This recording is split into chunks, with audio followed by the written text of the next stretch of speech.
Graça, paz e muita saúde, gente, para vocês, para todo mundo ao redor de vocês. Já há 2 semanas começamos essa série, refletindo sobre Eva, a primeira mulher e a primeira mãe, e também sobre as mulheres que introduzem a narrativa do Êxodo. Independentemente das circunstâncias, até aqui a gente tem percebido que mãe continua sendo fonte de vida e que estará lá por nós. Mãe é difícil de escrever e fácil de sentir falta, principalmente nesses dias complexos de isolamento e de tantas perdas. Padecendo no paraíso, mãe começa sua luta abrindo mão do mundo para oferecer vida a alguém que ela ainda não conhece, mas ama sem limites. O propósito dessa série, queridos, Mães de Luta, é nos voltar para breves reflexões sobre a visão bíblica da maternidade. Diante das inúmeras funções atribuídas e vividas pelas mulheres na Bíblia, nada se compara à sublimidade da sua função de mãe. Tão fundamental que daí deriva a própria existência da humanidade. E essa série não é simplesmente direcionada a mães, mas essas reflexões vão fazer diferença na vida dos filhos e das filhas também.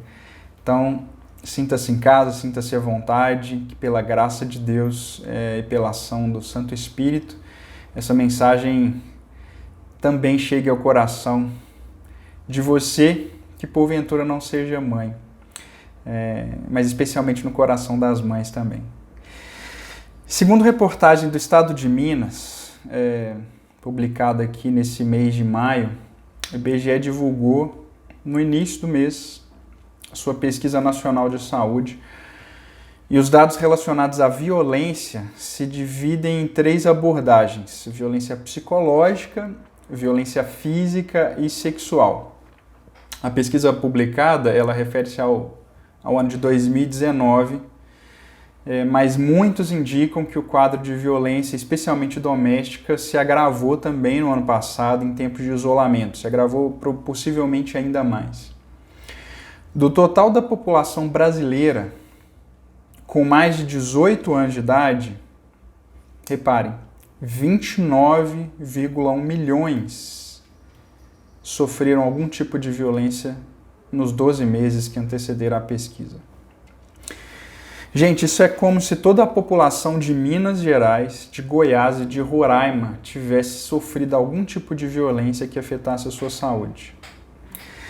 Desse total, as mulheres foram as maiores vítimas e responderam por 16,4 milhões, valor superior aos 12,7 milhões verificados para os homens. Dentre os 13,2 milhões de pessoas violentadas psicologicamente, 48%, ou seja, quase metade, disseram ter sofrido sequelas à saúde, tais como medo, tristeza, desânimo, dificuldade para dormir, ansiedade e depressão.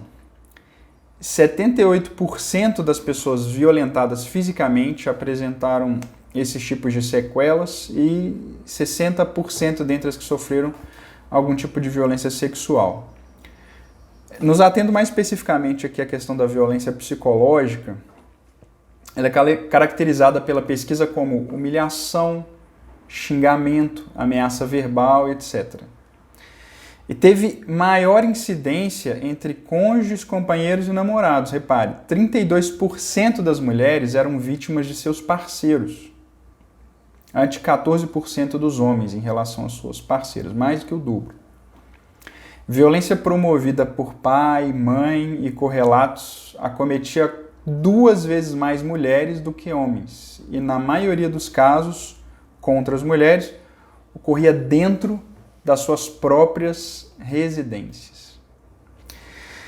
A nossa reflexão de hoje se concentra no início do livro de 1 Samuel, especialmente na vida de uma mulher estéril chamada Ana, que sofreu por anos dentro da sua própria casa, especialmente essa violência psicológica que a gente ouviu afetar de maneira tão triste, tão drástica e tão abrangente no nosso país. Mas antes de nos debruçarmos sobre o texto em questão, eu quero lembrar como é que termina Juízes, capítulo 21, lá no verso 25, que é uma frase que se repete nesse livro, onde diz que naquele tempo não havia rei em Israel e as pessoas faziam o que bem entendiam. Eu quero lembrar que essa era a norma daquele período, porque a nossa história relativa a Ana, ela acontece nessa época caótica, onde individualismo e relativismo reinavam. Não havia rei e as pessoas faziam o que davam na telha, o que elas queriam. Bom, vamos então agora diretamente para 1 Samuel, a gente vai ler o início do texto. 1 Samuel capítulo 1, começa assim, a partir do verso 1. Houve um homem de Ramataim, Zofim, da região montanhosa de Efraim, cujo nome era Eucana. Verso 2. Tinha ele 2 mulheres, uma se chamava Ana e a outra Penina. Penina tinha filhos, Ana, porém, não os tinha. Este homem subia da sua cidade de ano em ano a adorar e sacrificar ao Senhor dos exércitos em Siló. Estavam ali os 2 filhos de Eli, Hofni e Finéias, como sacerdotes do Senhor. No dia em que Eucana oferecia o seu sacrifício, dava ele porções deste a Penina, sua mulher, e a todos os seus filhos e filhas. A Ana, porém, dava porção dupla, porque ele a amava, ainda mesmo que o Senhor a houvesse deixado estéril.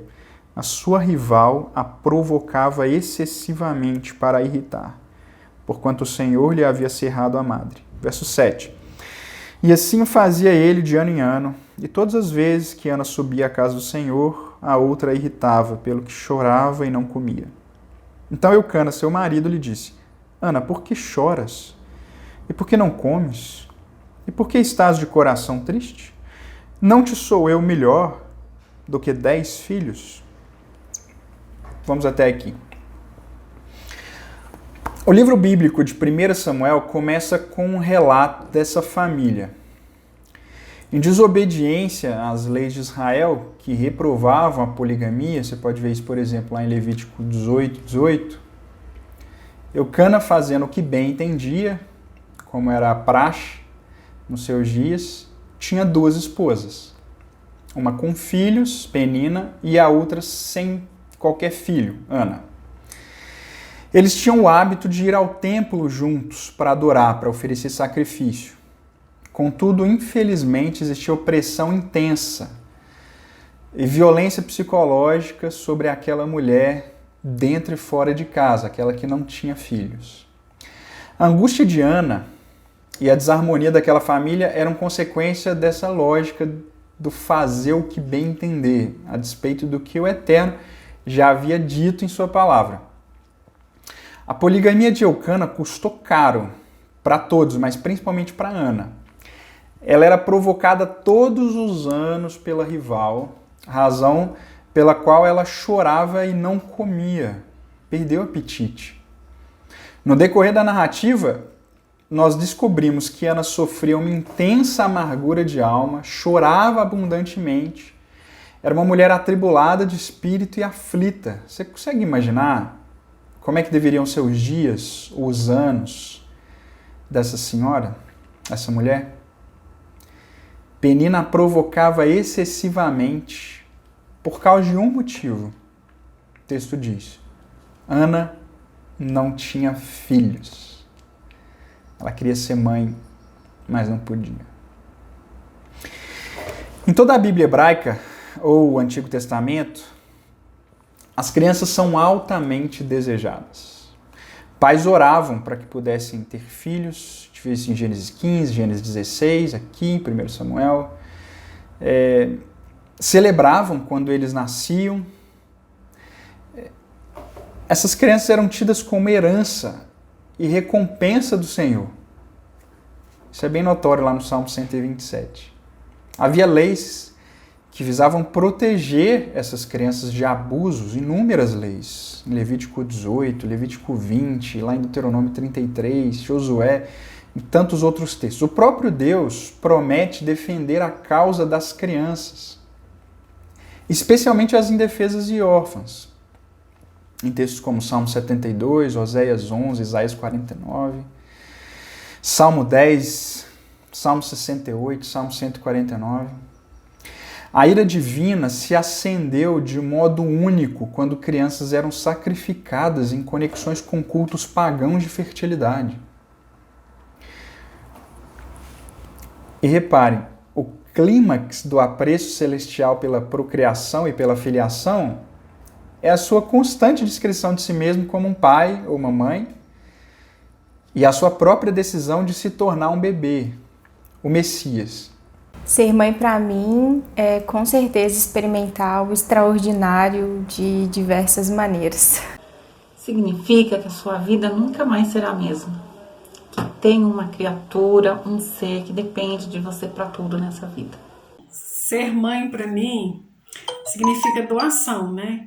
A gente doa amor, a gente doa tempo.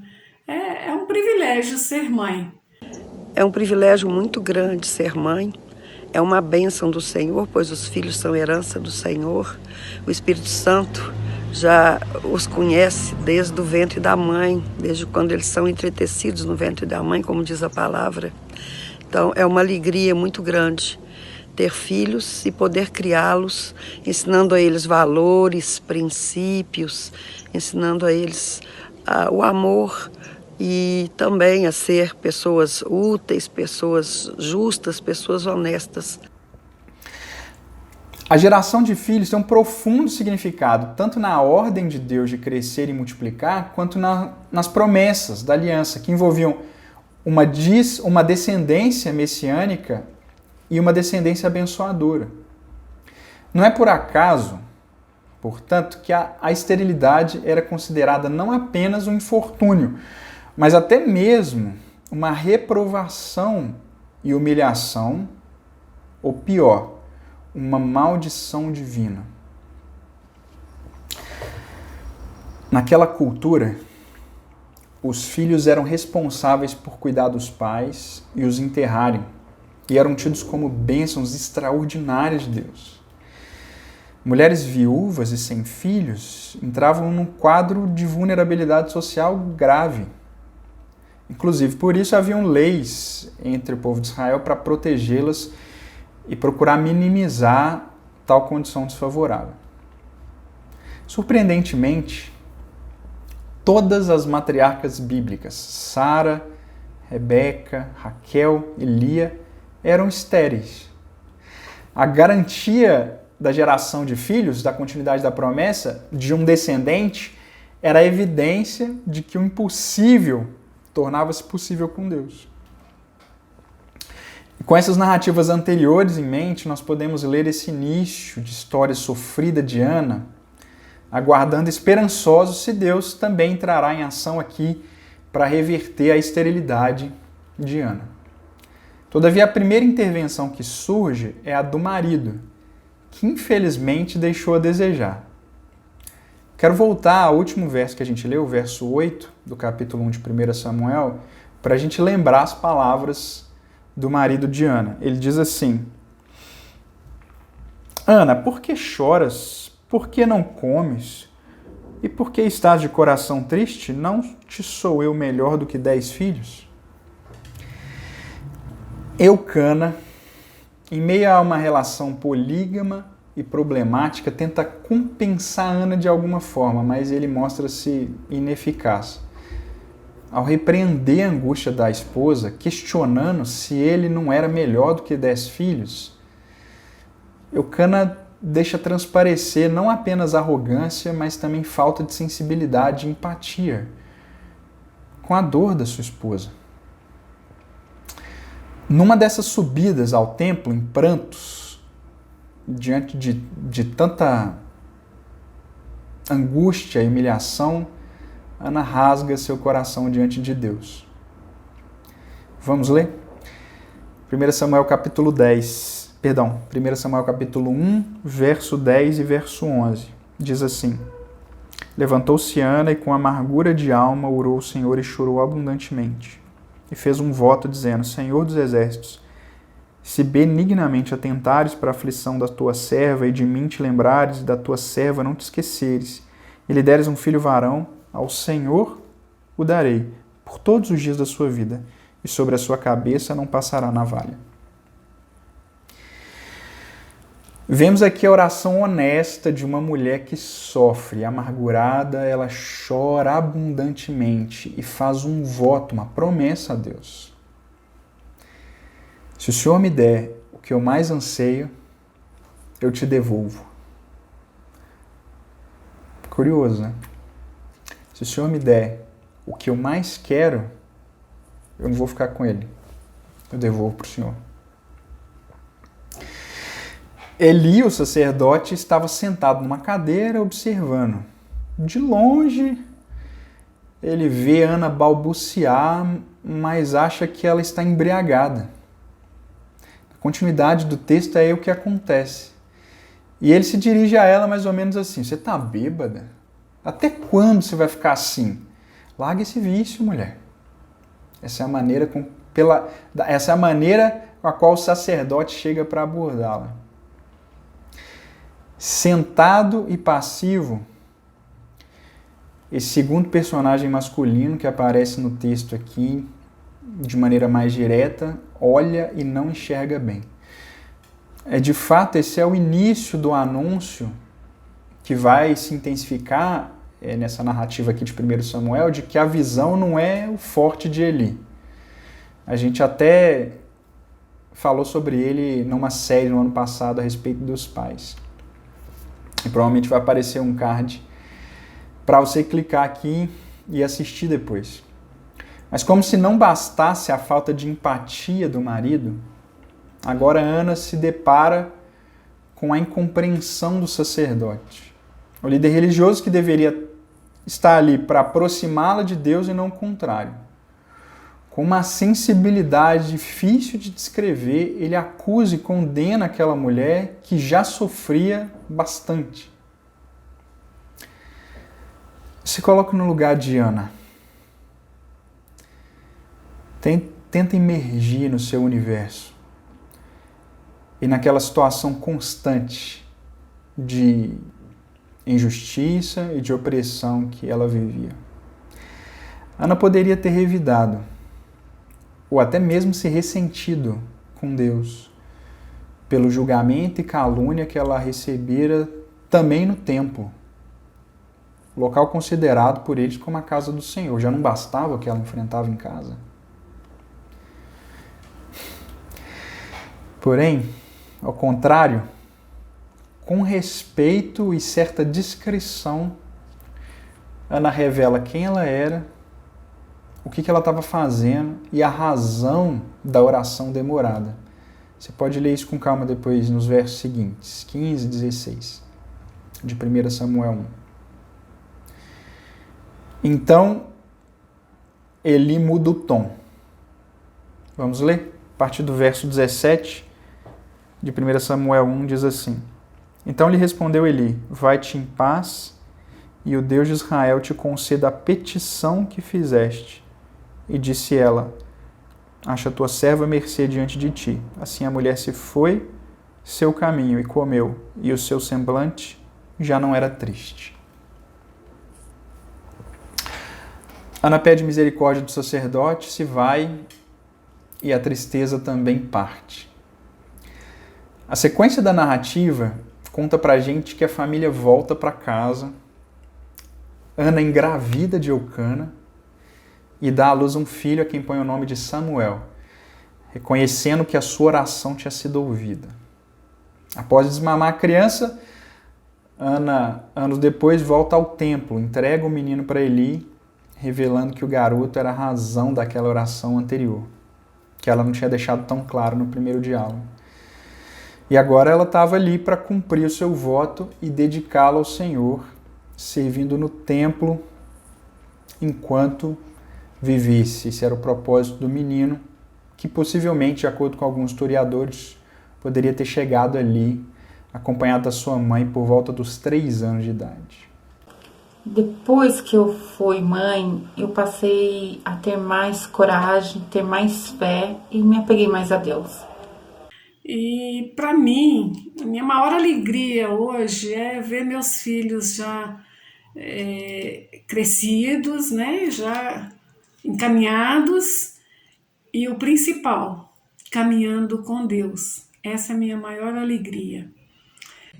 maternidade e Deus tem tudo a ver, porque a gente sente realmente Deus agindo dentro da gente, né, formando aquele serzinho. Isso só pode ser através de Deus, porque não tem, né, uma coisa mais bonita do que essa, né, e a gente se aproxima muito de Deus por causa, né, disso, né, de estar vendo esse milagre da vida, e também porque a gente passa a pedir muito a Deus e a orar, né, para ter sabedoria, para educar os filhos, a orar pelo futuro dos filhos, a orar para que sejam homens, né, no meu caso, homens, né, íntegros, corretos, trabalhadores, dedicados. E a maternidade me aproximou mais de Deus, porque eu oro mais pelos meus filhos, por mim. A gente conversa bem mais do que quando eu era solteira, porque eu tenho que pedir muita iluminação, muita paciência, né, muita sabedoria, e isso nos aproximou mais também, que foi muito bom. E além de ter que firmar o caráter deles na palavra de Deus, que também é uma responsabilidade enorme. Mas eu sou muito grata a Deus por isso. A maternidade me aproximou de Deus,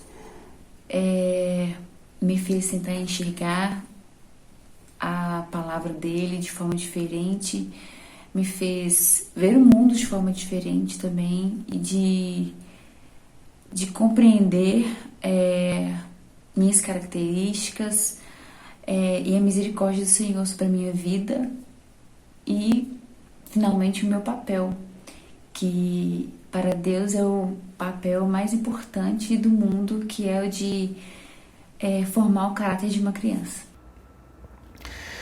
Na sequência, a Bíblia registra a oração de louvor e gratidão de uma mãe que antes era estéril, que persevera com Deus. O belíssimo cântico de Ana transborda louvor e exaltação ao Senhor por ouvir a oração do oprimido e alterar a história, revirando toda a estrutura de injustiça que permeia a sociedade. Para Ana, o Eterno nos ouve e age para além do que pedimos. Só o cântico de Ana daria uma mensagem exclusiva.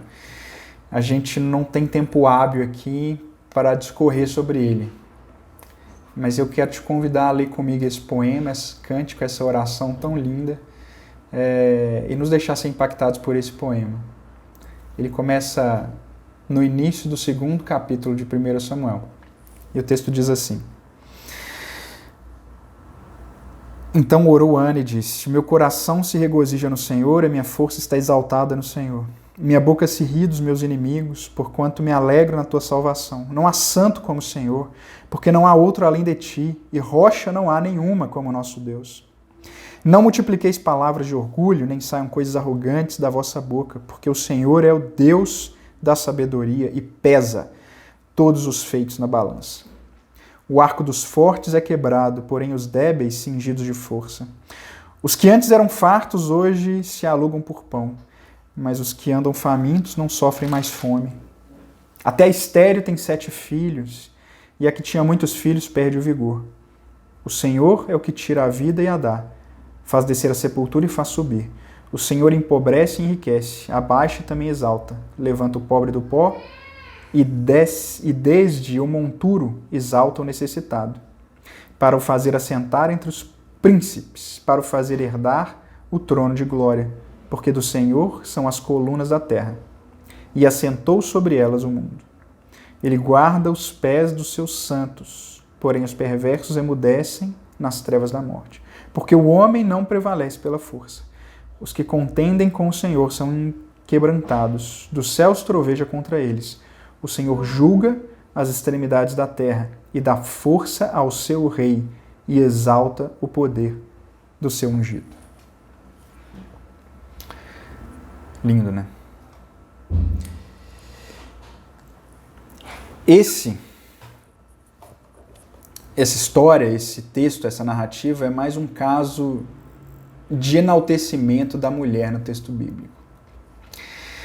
Como nós vimos no episódio da semana passada, assim como as mulheres do Êxodo marcaram a transição entre a escravidão e a liberdade na história de Israel, Ana introduz a transição entre o período caótico dos juízes para o tempo da monarquia de Israel. Novamente, a mesma tensão que aconteceu nos episódios anteriores ocorre aqui. Embora os eventos importantes da narrativa do povo israelita sejam muitas vezes protagonizados por homens, esses mesmos eventos são frequentemente possibilitados e determinados por mulheres.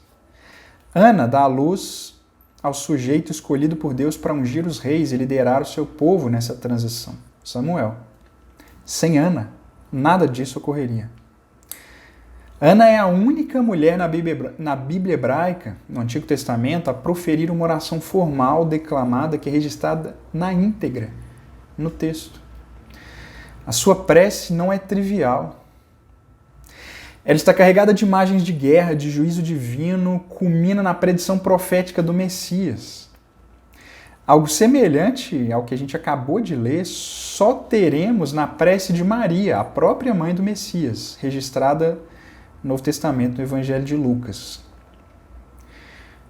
O nome de Ana aparece 14 vezes em 1 Samuel 1 e 2.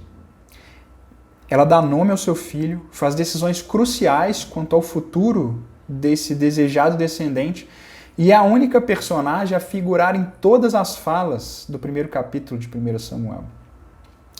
Com exceção de apenas 2 versos poéticos no fim do livro, o Cântico de Ana é a única porção poética do livro inteiro de 1 Samuel. E mais, ela participa ativamente na experiência do culto hebreu, sem mediação do marido. É Ana quem faz o voto a Deus, orando diretamente a ele. Ela não recorre nem ao marido, nem ao sacerdote. É ela que traz o sacrifício e o filho para serem entregues no santuário. Ela possui uma autonomia, uma liberdade e uma relação direta com Deus. Contudo, talvez o maior destaque para essa tão impressionante mulher foi a coragem que Ana teve de entregar o seu filho para viver e servir no templo perante Eli. O que nós conhecemos do sacerdote não agrada muito. Deixar o seu tão sonhado Samuel para ser criado por Eli era um ato extremo de fé. Não apenas porque ele for insensível com ela, julgador, rude, mas porque a casa de Eli, onde o menino ia morar, era possivelmente o último ambiente que eu, você e qualquer pessoa deixaria seu filho. A casa de Eli era um caos e o ambiente era tóxico. Ele não poderia ser considerado um exemplo positivo de pai. Os filhos do sacerdote, que também eram sacerdotes, roubavam das ofertas, desprezando a Deus. Deitavam-se com mulheres que serviam no templo. A vida desses homens era uma afronta e um desprezo direto ao Eterno. Ele ouvia sobre o que os filhos faziam. Mas nada no texto, quando a gente lê esse início da narrativa de 1 Samuel, é dito sobre o que o pai via. Ele parece descrito de maneira a revelar um pai distante. Ele repreende pelo que ele ouve falar, não pelo que ele vê. Embora demonstre preocupação com o impacto negativo dos seus filhos sobre o povo, o sacerdote Eli se mostra mais preocupado com a má fama do que de fato com o que os filhos estavam fazendo. Ele parece conhecer o caminho dos filhos mais pelo que os outros dizem do que pela convivência. Ele parece que não está com eles. O próprio fato de ter recebido Samuel no templo já revela a falta de zelo do sacerdote, cuidado com as coisas sagradas, que ele deveria zelar. Ser apresentado no templo só depois de ser desmamado, servir no tabernáculo então tenra idade, vestir uma estola sacerdotal de linho, roupa típica do sumo sacerdote, e dormir no templo, eram todas posturas contrárias às leis levíticas do santuário, estava tudo errado, tudo bagunçado. Samuel não estava sendo instruído corretamente, nem a sua mãe.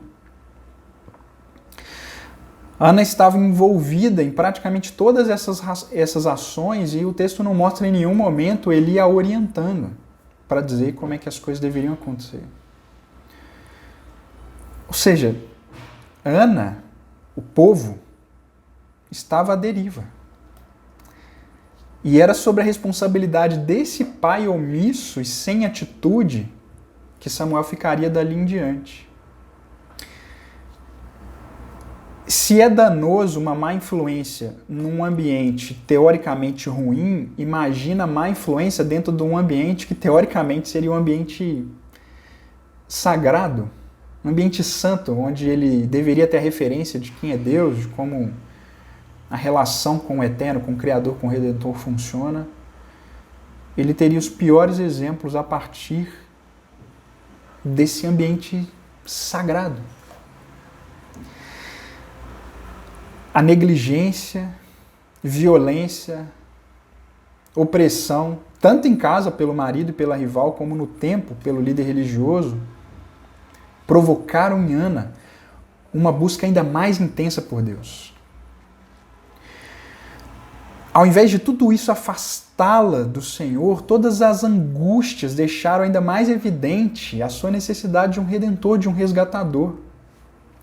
Os absurdos que Ana vivia em casa e que Ana viveu no templo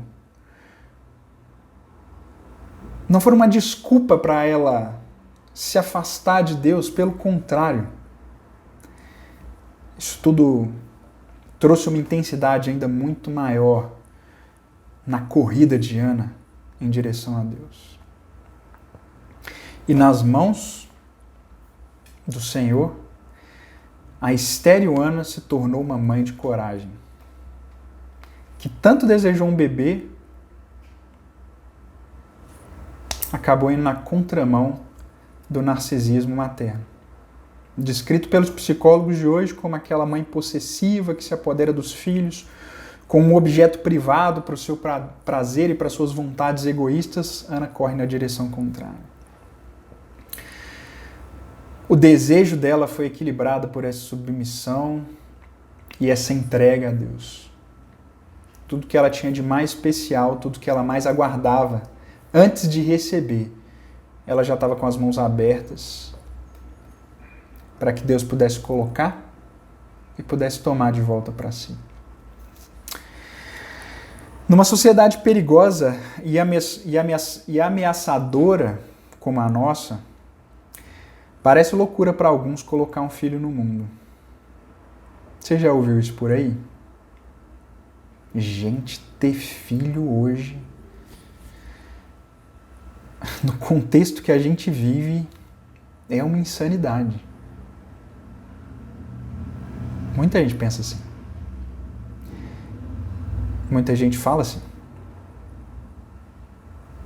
Mas certamente alguns pais e mães que insistem em gerar nesse planeta afetado pelo pecado parecem estar mais empolgados em conceder a esse pequenino ser que vai chegar a chance de ter o relacionamento mais incrível que alguém pode experimentar: contato com seu Criador e Redentor.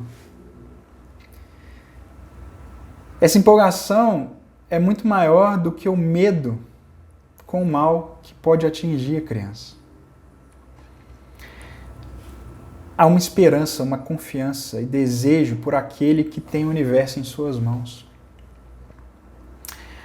A capacidade e a oportunidade de gerar filhos não é simplesmente a oportunização de um relacionamento pai e mãe, de um relacionamento que essa criança terá com seus pares, com a sociedade, mas especialmente a geração de filhos é a porta aberta para que alguém possa conhecer seu verdadeiro Criador e Pai, Deus.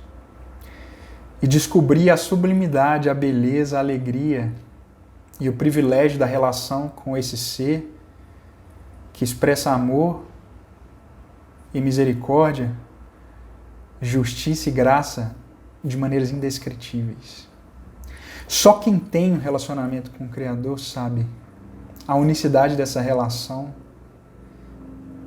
e o privilégio sublime que é experimentar desse contato direto. Pais que insistem em gerar vida, que insistem em colocar seu filho num ambiente que não é nenhum mar de rosas, vão propiciar, ou podem propiciar, a chance de acontecer esse relacionamento extraordinário, indizível, especial, único e aberto à eternidade com o Eterno, com Deus, Criador e Redentor das nossas vidas. Ana confiou o seu filho e depois os seus filhos a Deus, mesmo num ambiente caótico. O movimento das cenas no início de 1 Samuel é do lar para o templo e do templo para o lar. Você vai ver sempre esse movimento. Em tese, locais tidos como os melhores e mais saudáveis para a formação de um ser humano. Onde melhor as pessoas poderiam estar? Bem, em nenhum dos dois lugares Ana sentia-se amparada e protegida. A sua confiança, portanto, foi posta em alguém que tudo pode, não em circunstâncias sempre adversas. A fé dessa mãe foi posta nele. E isso permitiu com que essa mãe entregasse tudo a ele. Eu não sei qual é a sua angústia hoje. Opressão. Eu não sei o que você passa em sua casa. Eu não sei o que você já vivenciou de traumático em ambientes religiosos. Mas independente de você ser mãe e mulher ou não, quero te dizer que a história de Ana fala para mim, fala para você que a sua dor não é indiferente para Deus. Abra o seu coração e as suas mãos a Ele. E não permita que a insensibilidade ao redor te bloqueie para o único que pode trazer paz em meio à sua tormenta, que é o contrário, que é a injustiça, os julgamentos, a opressão, a violência psicológica, às vezes física, às vezes sexual, que possa de alguma forma te assolar, te assediar, te catapulte, seja um impulso ainda maior para você se apegar àquele que lava as nossas feridas. Deus, nosso Senhor Jesus Cristo, o Espírito Santo. E mães, para vocês agora, a fé e a entrega de vocês direciona o impacto que nós, filhos, teremos no mundo. Então eu continuo apelando para vocês, que vocês continuem insistindo em segurar e nos colocar nas mãos do Eterno, nosso Pai e nosso Rei. E nos segurar também bem perto do coração de vocês. Vamos orar? Eterno nosso Pai, nosso Rei, obrigado pelas nossas mães que estão conosco agora ou não estão. Abençoe de maneira muito especial a elas e também a todos aqueles que sofrem de alguma forma opressão, angústia, violência, dor. Que a tua intervenção, a tua paz e a tua graça encontrem esses corações e tragam a cura, o livramento, a restauração e a vida. Cada um precisa, de acordo com a tua boa, agradável e perfeita vontade. É o que eu te suplico em nome de Jesus.